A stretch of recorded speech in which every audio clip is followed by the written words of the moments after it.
Nicole and Charles, I would like to begin by thanking you for sharing a very important event in the life of your family with us today. It means a lot to me, to all of us, that you have invited us into this intimate family moment. But while I appreciate that so much, I cannot help but acknowledge that you have really given me a bit of a challenge here today because of this opportunity to celebrate a joyful event. See, here's my problem. Normally in the church, we are only too happy to focus on positive and promising things. But, well, today is the final Sunday in Lent, and Lent is a bit of a different time in the church. It's still a joyful time, of course, but it's also the season when we feel it is actually important to dwell on the reality that there is a lot of darkness and discouragement in the world. For how can we be truly joyful if we do not come to terms with the struggles that people have in the world? And so during this season, yes, we do turn to difficult questions like what can we do about violence and poverty and hatred?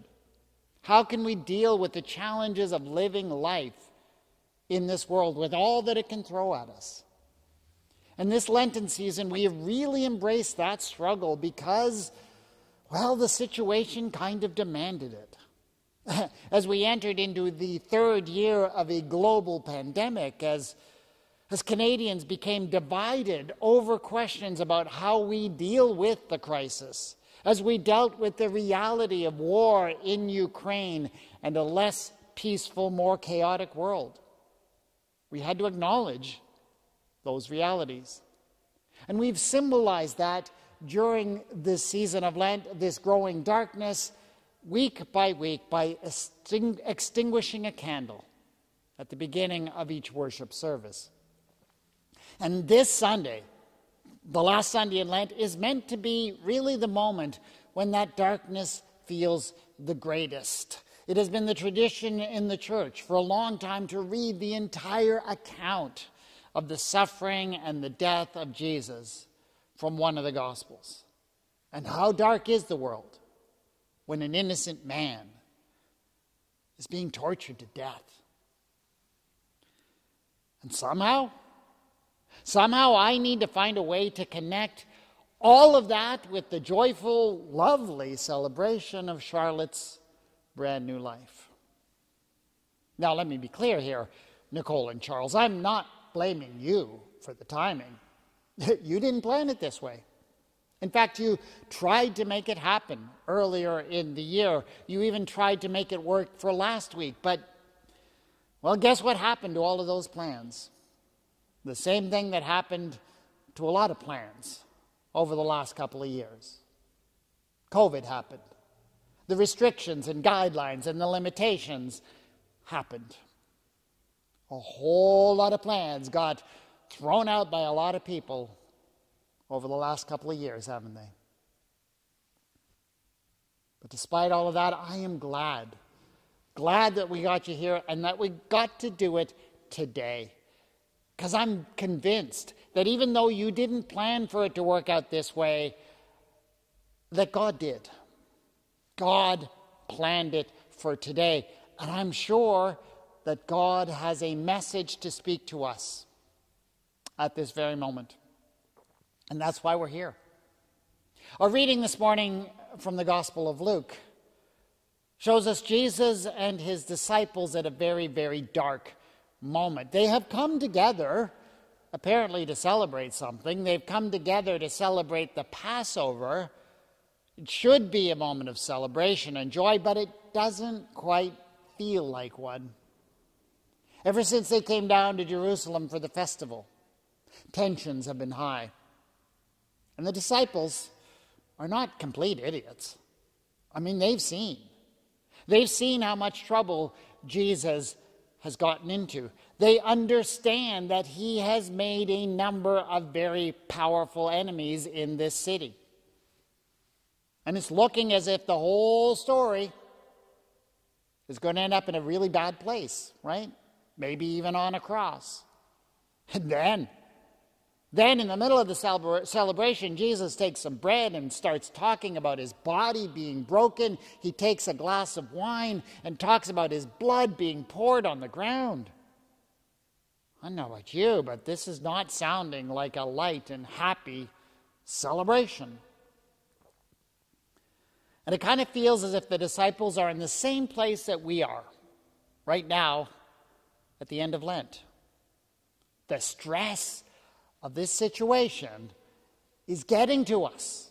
We are exhausted from our experience of this pandemic that doesn't want to end. We are frustrated by the limitations and strictures and putting up with it. We've been putting up with it for too long. We are frightened and angry with Vladimir Putin and his decision to victimize the people of Ukraine and to bring the world to the brink of disaster. Add to that some inflation, a housing crisis, economic and environmental factors, and you have a perfect storm. I know there may be some people who don't want to admit this, but the truth of the matter is all of this is really stressing us out. And we're understandably not handling it very well. So, what do human beings do when things get stressful? Well, it's kind of predictable. In the initial phases, as we saw at the beginning of the pandemic, people will pull together, will support one another. But as the situation goes on, and on, we start to see a rather different reaction. People start to turn on each other. We saw that happen this Lent, right here in Canada. We literally saw it on the streets of our capital city as opponents and supporters of the trucker convoy faced off against each other. That's just one concrete example of what has been happening in many places in our society recently. We're cracking up. We're cracking up under the stress. And that's exactly what happens to the disciples in this story. With the whole world turning against them, instead of supporting one another, guess what they do? They start fighting with each other. A dispute also arose them as to which one of them was to be regarded as the greatest. Isn't that typical? They don't want to face up to the people who are actually trying to kill them, and so they start making enemies of each other. And they specifically start fighting over which one of them is most important, which one of them gets his way. And this is so on the nose about where we are as a society now, it's kind of scary. And so when Jesus, who, after all, is the one most in danger in this situation, responds to the disciples and what they are doing, I think we ought to pay attention. Since they are arguing over the question of leadership, he reminds them that he came to model a very, very different kind of leadership than the one they seem to be imagining. The kings of the Gentiles lord it over them, he says, and those in authority over them are called benefactors, but not so with you. Rather, the greatest among you must become like the youngest, and the leader like one who serves. He's saying, first of all, that true leadership is not what the world often assumes it is. The world assumes it's all about power, that it's all about dominance. But Jesus is saying that that is not a reflection of true strength. And it rather shows a deep weakness and insecurity on the part of any leader. That's actually something we see on display in the world right now, as Vladimir Putin tries to cow the whole world with displays of power and force, and somehow only seems to be able to convince everybody of what a weak and poor leader he really is. But I'm really interested in what Jesus has to say about greatness. I think that's actually a more important issue given the challenges we are facing and how many failures of leadership that we've seen over the last couple of years. And I don't think I need to convince you that there have been many, many failures in leadership. How many of those failures come down to various leaders just trying to convince themselves and the world that they matter, that they are great? So, what does Jesus teach us about greatness? The greatest among you must become like the youngest. And this is one of the things I really love about Jesus' teaching. See, when he wants to explain what something means, he doesn't offer a definition. He shows us something. He says if you look at something, you will understand it. So he promises that if you look at the youngest among you and seek to be like that one, you will find greatness. And that's why I'm convinced that Jesus sent Charlotte among us today as a prophet. I mean, there's no question she's the youngest among us. And she comes among us at a moment when, frankly, we've not seen a lot of young people in the sanctuary for a while, for reasons we all understand. But Jesus sent Charlotte to us today to teach us something about true greatness.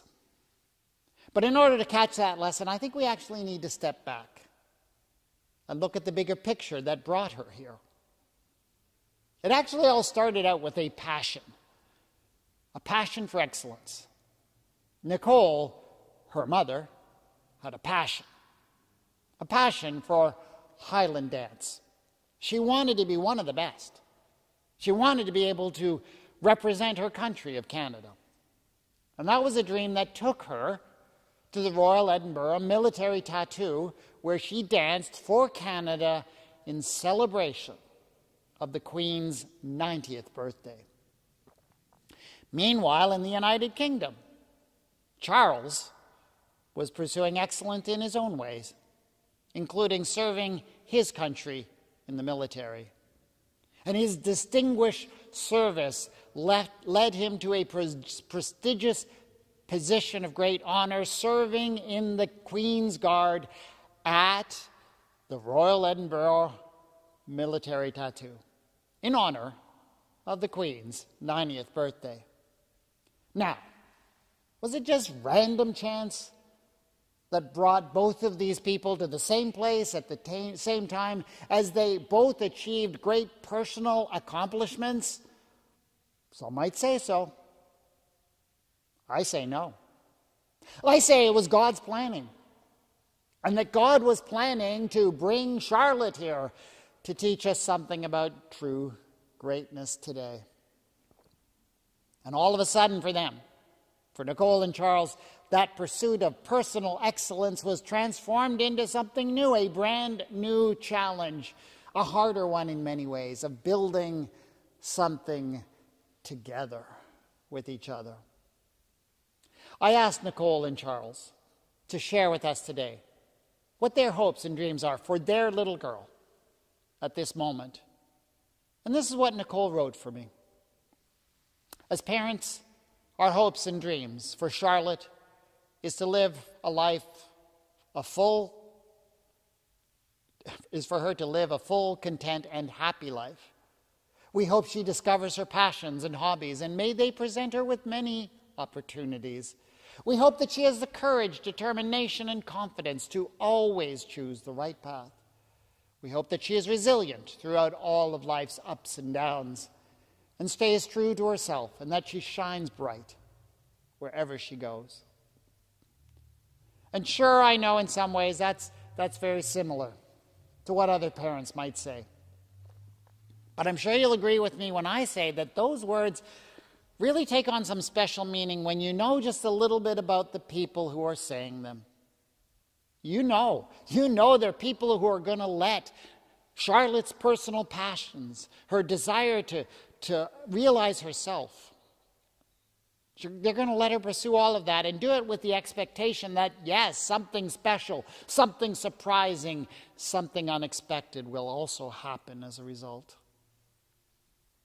So what then is Charlotte teaching us about greatness today?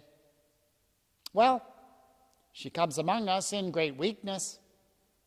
At this point in her life, she's utterly dependent on others for everything. I think she's telling us something about how true strength is found in vulnerability. But she also comes among us as a huge bundle of possibility. As her parents have pointed out, and as they hope, she will grow up to do just about anything. And as she comes to terms with who she is, her particular passions, talents, skills, that might lead to some big surprises. Like a chance encounter in Edinburgh led to lots of changes. But it's going to lead to good things. And might even bring brand new good into the world, for the whole world. The darkness of these present times can seem overwhelming. So much so that it begins to build up that stress, to make us crack up. It might mess up our relationships. Only true leadership and greatness can lead us out of that kind of darkness. We affirm today that Jesus came to offer that kind of leadership, that kind of greatness. And Charlotte, too, has come among us today to demonstrate that kind of leadership and that kind of greatness. May it be a symbol of hope and new possibility for all of us as we face the challenges of these times. Lord our God, thank you for the challenge you put before us. As we face the difficulties of this time, thank you for the promise of hope, potential new possibilities that you symbolize for us today in Charlotte. Let us pursue hope moving forward. Amen.